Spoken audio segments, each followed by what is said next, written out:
tumbuhan berpembuluh itu terdiri atas dua organ, yaitu organ vegetatif dan organ generatif. Organ vegetatif itu terdiri atas akar, kemudian batang, kemudian daun. Organ vegetatif itu merupakan organ tumbuhan yang berfungsi untuk mendukung pertumbuhan dan perkembangan tumbuhan, misalnya penyerapan, pengangkutan, dan fotosintesis. Sedangkan organ generatif itu terdiri atas bunga, kemudian buah. Organ generatif merupakan organ yang berfungsi untuk proses reproduksi atau perkembangbiakan secara generatif atau seksual. Nah, pada materi ini akan membahas struktur dan jaringan tubuh tumbuhan. Untuk membahas khusus bagian yang pertama, yaitu akar. Akar itu ada beberapa macam jenis. Ada akar tunggang, ada serabut, ada gantung, ada pelekat, ada tunjang, dan nafas. Contoh dari akar tunggang itu misal pada wortel, pada bit, dan pada lobak. Nah, bisa kalian lihat skematis akar tunggang itu seperti tombak ya. Bisa lihat dari bagian bawah itu ada ujung akar, kemudian ada rambut akar, ada cabang akar, dan batang akar. Ini untuk akar tunggang. Yang berikutnya contoh dari akar tunggang ini yang bisa kalian lihat itu seperti pada tanaman, pada pohon mangga. Yang berikutnya adalah akar serabut. Akar serabut itu hampir sama dengan akar tunggang, cuma di akar serabut itu tidak ada batang akar atau akar primer, jadi langsung akar lateral. Yang berikutnya adalah akar gantung. Ini adalah contoh akar gantung yang terdapat pada pohon beringin. Yang berikutnya akar pelekat. Ini contohnya pada tanaman sirih. Kemudian akar tunjang, ini contoh pada pandan. Akar nafas, ini contoh pada tanaman mangrove. Itu adalah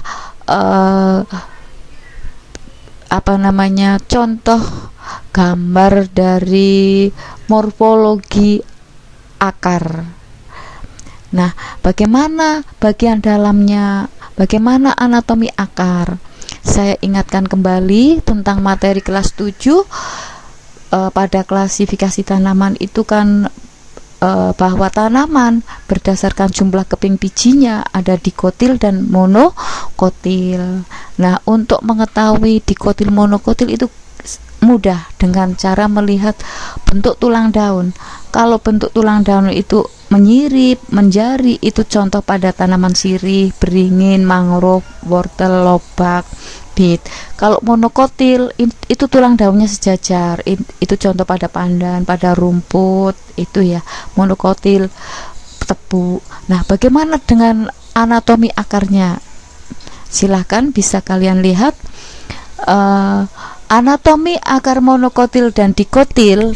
Itu kita mulai ada rambut akar, kemudian sama ya, ada rambut akar baik monokotil maupun dikotil, kemudian dilanjut agak ke dalam epidermis, yang paling luar setelah rambut akar epidermis, agak ke dalam lagi ada korteks, sama ada korteks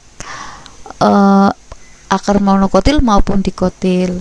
Kemudian dilanjut ada endodermis, perisikkel, kemudian ada floem, ada xilem, ada inti. Untuk monokotil, inti ini maksudnya adalah xilem primer.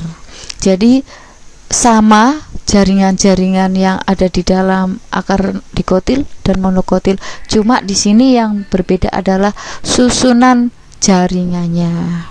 Nah, bagaimana kalau irisan secara membujur? Kalau di gambar ini adalah irisan melintang. Bagaimana irisan membujur pada akar? Kita lihat mewakili akar dikotil itu dari membujur bagian bawah itu ada yang namanya tudung akar. tudung akar itu punya fungsi untuk melindungi sel-sel yang membelah dan melicinkan jalan akar menembus tanah. Itu ya. Nah, di tudung akar disebutkan tadi melindungi sel-sel yang membelah. Nah, di zona dekat dengan tudung akar itu ada pembelahan sel. Nah, zona atau daerah pembelahan sel ini adalah daerah pembelahan sel, sehingga jumlah sel akan semakin banyak. Kemudian kalau semakin banyak dilanjut dengan zona pemanjangan. Apa itu? Zona pemanjangan atau elongasi adalah daerah di mana sel-sel mengalami pemanjangan dan pembentangan.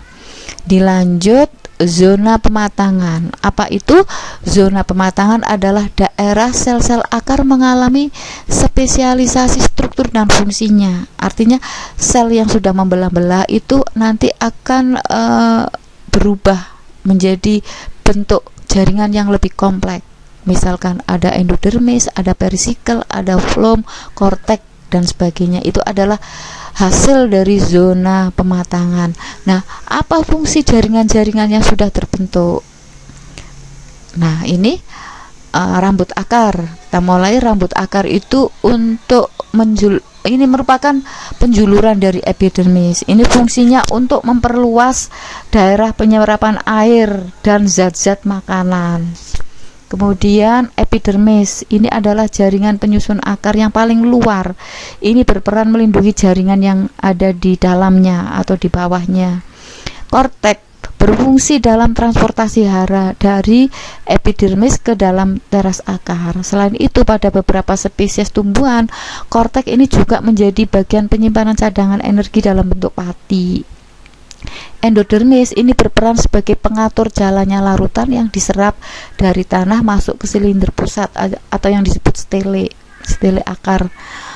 Perisikkel ini berfungsi untuk menghasilkan akar lateral, yaitu cabang akar. Pembuluh floem adalah pembuluh tumbuhan yang berfungsi untuk membawa hasil fotosintesis dari daun menuju ke seluruh bagian tumbuhan termasuk akar. Kenapa dari daun? Daun kan banyak klorofilnya, banyak berlangsung proses fotosintesis. Sedangkan silam adalah jaringan pembuluh yang berfungsi mengangkut air dan nutrisi yang diserap oleh akar ke seluruh bagian tumbuhan. Nah, ini bagaimana prosesnya? Air yang ada di luar ini bisa sampai terserap oleh akar, kemudian menuju ke seluruh bagian tumbuhan. Kita ketemu di video berikutnya tentang sistem transportasi pada tumbuhan. Demikian, sampai jumpa pada video berikutnya tentang transportasi pada tubuh tumbuhan. Terima kasih.